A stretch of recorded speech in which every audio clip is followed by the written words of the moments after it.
Som Tibor Vargapál zo včelárskej farmy Vargapál a toto je môj syn ako nastupujúca generácia včelárania v našej rodine.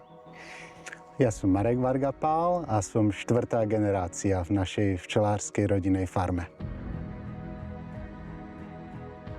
Všetko sa začína prípravou. Každý nástroj má svoj účel, každý pohyb svoj význam. Až potom prídu kroky k úľom, do sveta, ktorý má svoje vlastné pravidlá.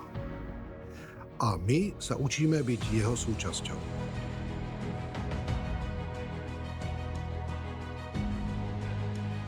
V úli je všetko presné.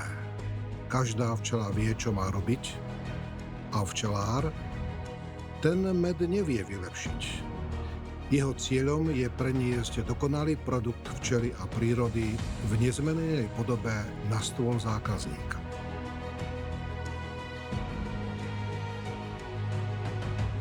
Med je výsledkom práce včiel a krajiny.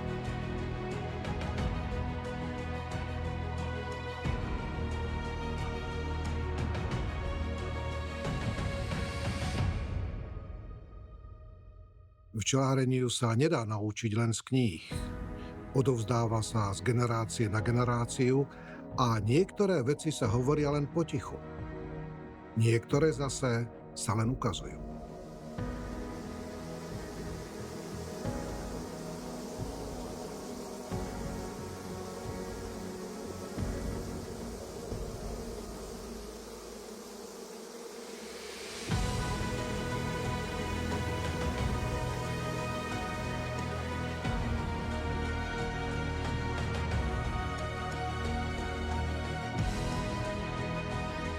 Naše rodinné včelárstvo Vargapál s vyše 200 včelstvami spája viac než storočnú tradíciu s moderným spracovaním.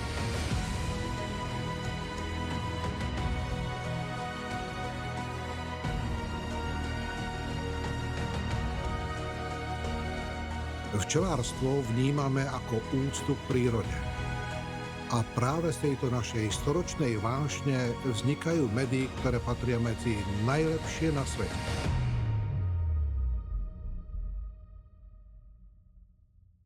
Med agátový, lipový, medovicový, šerešňových hájov či jabloňových sadov a mnohé iné, každý s jedinečnou chuťou a vôňou slovenských lúk a lesov. To, čo máte doma na stole, je viac než len med. A teraz už viete prečo. Včelárstvo Vargapál – dar našej prírody.